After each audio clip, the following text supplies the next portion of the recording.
किसान साथियों नमस्कार दोस्तों। हमारी जो गेहूं की फसल है वह लगभग 60 दिन से ऊपर की हो चुकी है और कहीं कहीं पर बालियां निकल रही है और कहीं कहीं पर पूर्ण तरीके से बाली निकल चुकी है। अब हमारी सबसे बड़ी गलती जो होती है वह यह है कि बाली निकलने के बाद हम अपनी फसल पर ध्यान देना कम कर देते हैं, जो कि सबसे बड़ी गलती है। देखिए दोस्तों, अभी तक हमने जितने भी खाद डाल दिए हैं वो ग्रोथ बढ़ाने के लिए दिए हैं, कल्ले बढ़ाने के लिए दिए हैं, ताकि हमारी फसल की ग्रोथ अच्छी हो, कल्लों का फुटाव अच्छा हो। अब लेकिन बाली निकल गई है, तो इस समय हमको कौन कौन से खाद प्रोडक्ट देने हैं। देखिए दोस्तों, अगर आप अपनी फसल से अच्छा उत्पादन लेना चाहते हो, बेस्ट क्वालिटी का गेहूं बनाना चाहते हो, तो आपको शुरू से लेकर एंड तक बहुत अच्छे से ध्यान देना पड़ेगा अपनी फसल पर। यह हम सबको पता है, जितना खर्च उतना मुनाफा। आजकल की फसलें सिर्फ खर्च पर डिपेंड है, लेकिन अगर खर्च बचाया जाए और सही तरीके से खाद और उर्वरक का यूज किया जाए तो वहां पर क्या होगा, खर्च कम हो जाएगा, मुनाफा हमारा ज्यादा होगा। जैसे मैंने फास्फोरस के बारे में आपको बताया था कि फास्फोरस हमको क्यों देना चाहिए, कब देना चाहिए और किस स्टेज में देना चाहिए। फास्फोरस क्या करता है दोस्तों, अब जैसे यह आप गेहूं का पौधा देख पा रहे होंगे, जैसे ही इसमें बाली बनेगी और बाली में जो दाना बनेगा, इस पौधे में क्या है, वजन बढ़ जाएगा। और यदि आप पानी चला रहे हो अपनी फसल में, मतलब बाली निकलने के बाद, और जब हमारी फसल मिल्किंग स्टेज पर रहती है, तब आप यदि पानी चलाते हो और थोड़ी सी यदि हवा चल जाती है तो वहां पर हमारी फसल जो है आड़ी हो सकती है। यदि आपने फास्फोरस नहीं दिया हो तो अब इसके लिए, ग्रोथ रोकने के लिए, हमारे काफी किसान भाई लियोसिन का प्रयोग करते हैं। अब लियोसिन क्या करता है, लियोसिन एक हिसाब से सही भी है, क्योंकि यदि आपकी फसल में ज्यादा ही ग्रोथ हो रही है तो वहां पर आप लियोसिन का छिड़काव कर सकते हो, लेकिन फास्फोरस का भी आपको छिड़काव करना पड़ेगा। अब फास्फोरस आप कैसे दे सकते हो, जैसे एक किसान भाई ने पूछा था कि 05234 कब देना चाहिए, तो मैं आपको सही समय उसका बता देता हूं। ये बालियां निकल रही होती तब आपको 05234 का छिड़काव करना है और इसकी अवस्था भी 60 से 90 दिन की है। इससे पहले वाली वीडियो में बताया था, एक बार फिर से बता देता हूं। अब ये 05234 में 52% फास्फोरस होता है और 24% पोटाश होता है। अब ये फास्फोरस क्या करता है दोस्तों, इसको स्ट्रांग बनाएगा इस पौधे को। फास्फोरस का काम ही है पौधे को स्ट्रांग बनाना, और पोटाश और फास्फोरस दोनों मिलकर इसमें रोग प्रतिरोधक क्षमता बढ़ाते हैं, मतलब इसमें रोगों से लड़ने की क्षमता ये दोनों बढ़ा देंगे। इसके साथ ही पोटाश का एक और काम होता है।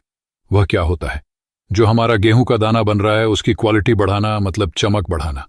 और एक हिसाब से ये दोनों मिलकर एक और काम करते हैं, गेहूं के दाने का साइज बढ़ाना। ये होता है फास्फोरस, और पोटाश का काम नाइट्रोजन का। अब इसमें कोई भी काम नहीं है, नाइट्रोजन जितनी देनी थी हम दे चुके। मतलब नाइट्रोजन क्या करता है, मतलब जो गेहूं के दाने में प्रोटीन होती है, जिसको ग्लूटीन प्रोटीन के नाम से जाना जाता है, प्रोटीन की मात्रा बढ़ाता है। नाइट्रोजन तो नाइट्रोजन, अब इसको कोई जरूरत नहीं है, जितनी नाइट्रोजन इसको लगनी थी वह दे दी हमने। लेकिन एक चीज मैं आपको बता देता हूं, ये आप जो हरी वाली पत्ती देख रहे हो, ये शुरू से लेकर एंड तक गेहूं के पौधे की पत्ती हरी ही होना चाहिए। अब वो क्यों जरूरी है, क्योंकि जो पौधा जो भोजन बनाता है वह कहां से बनाता है, इन पत्तियों से। और जब यह पत्ती अगर डैमेज हो जाती है या फिर किसी भी कारणवश पीली पड़ जाती, बेकार हो जाती है, तो ये गेहूं का पौधा जो है कमजोर पड़ जाएगा। तो हरी भरी फसल रहे, यह आपको ध्यान रखना है कि जब तक हमारी फसल पक नहीं जाती तब तक हमारी फसल की यह पत्तियां हैं हरी भरी होना चाहिए। अगर हरी भरी है तो गारंटी मेरी है आपका उत्पादन बहुत बढ़िया होगा, गेहूं की क्वालिटी भी बनेगी, सब कुछ अच्छा होगा। अब एक और फंडा दोस्तों, पिछले कुछ वर्षों से हमारी गेहूं की फसल में मैंगनीज, मैग्नीशियम, इन सब की बहुत ज्यादा कमी देखी जा रही है। इसके साथ ही जो किसान भाई जिंक नहीं डाल पाते, या फिर लग रहा है कि थोड़ी फसल पीली पड़ रही है, पीलापन आ रहा है और जिंक नहीं डाल पाए, तो उनके लिए क्या फंडा हो सकता है वो भी मैं आपको बताऊंगा। पहले तो ये मैंगनीज और मैग्नीशियम, वैसे अभी कुछ सालों से इनकी कमी देखी जा रही है, बहुत ज्यादा कमी देखी जा रही है दोस्तों। मैंगनीज, मैग्नीशियम, एक बात सोच लेना, यदि आप एनपीके सही ढंग से दे रहे हो और सही समय पर दे रहे हो, सही मात्रा में दे रहे हो, तो आपकी फसल से उत्पादन होगा ही होगा। और यदि वही एनपीके आप सही नहीं दे रहे हो, सही समय पे नहीं दे रहे हो, तो आप कोई भी खाद डाल लीजिए, उसमें कोई भी फर्क नहीं पड़ेगा। गेहूं की फसल में जितना ज्यादा रोल एनपीके का होता है उतना किसी भी चीज का नहीं होता कि जिंक की कमी इंडियन सोइल में है, बहुत ज्यादा कमी है, लेकिन वो जिंक हम डाल चुके हैं तो जिंक की कमी हमने पूरी कर दी। धान और गेहूं में स्पेशली जिंक दिया जाता है, और जिंक इसलिए दिया जाता है ताकि हमारी गेहूं की फसल में कल्लों का फुटाव ज्यादा हो। और इसके लिए क्या क्या दिया जाता है उसके बारे में भी मैंने आपको बताया। नाइट्रोजन और जिंक ये दोनों कल्ले के फुटाव में महत्वपूर्ण योगदान देते हैं, तभी आपका कल्लों का फुटाव होगा। यदि कोई किसान भाई किसी भी कारणवश जिंक नहीं दे पाया हो तो उसके लिए एक सिंपल सा फंडा है, जिंक सल्फेट लेना है आपको 500 ग्राम, और इसमें मैग्नीज सल्फेट लेना है आपको 500 ग्राम, मैग्नीशियम सल्फेट लेना है 500 ग्राम, और फेरस सल्फेट लेना है 500 ग्राम। इन सब का घोल बना लीजिए, और इसमें आप बोरोन डाल सकते हो। दोस्तों ये ध्यान रखना है, आपको 100 से 120 ग्राम ही बोरोन लेना है। आपको 1 एकड़ के घोल के लिए अगर ज्यादा लेते हो तो वह फसल पर इफेक्ट कर सकता है। मतलब ज्यादा का मतलब ये है कि काफी किसान भाई 150 से 200 ग्राम बोरोन मिला देते हैं, तो बोरोन ज्यादा आपको नहीं लेना है। ये घोल तैयार करना है आपको 100 लीटर पानी में 1 एकड़ के लिए हो जाता है। लगभग 4 पंप 25 लीटर वाला जो पंप है उसके हिसाब से आपको 4 पंप 1 एकड़ में छिड़काव करवाना है। इससे क्या होगा, मैंगनीज की कमी भी दूर होगी, मैग्नीशियम की भी कमी दूर होगी। इसके अलावा जो किसान भाई जिंक नहीं दे पाए हैं तो जिंक की कमी भी दूर होगी। और इसके अलावा हमने बोरोन भी लिया है, क्योंकि कुछ वर्षों से बोरोन की कमी भी देखी जा रही है, तो हमने बोरोन भी इसमें प्लस किया है। तो इस घोल का आप छिड़काव करवा सकते हो। यदि आपको फसल हरी भरी चाहिए, अच्छा उत्पादन चाहिए, बेस्ट क्वालिटी का गेहूं चाहिए, तो उसके लिए ये मेन फंडा बता रहा। बाकी 05234 का कब आपको छिड़काव करना है वह भी मैंने आपको बताया है।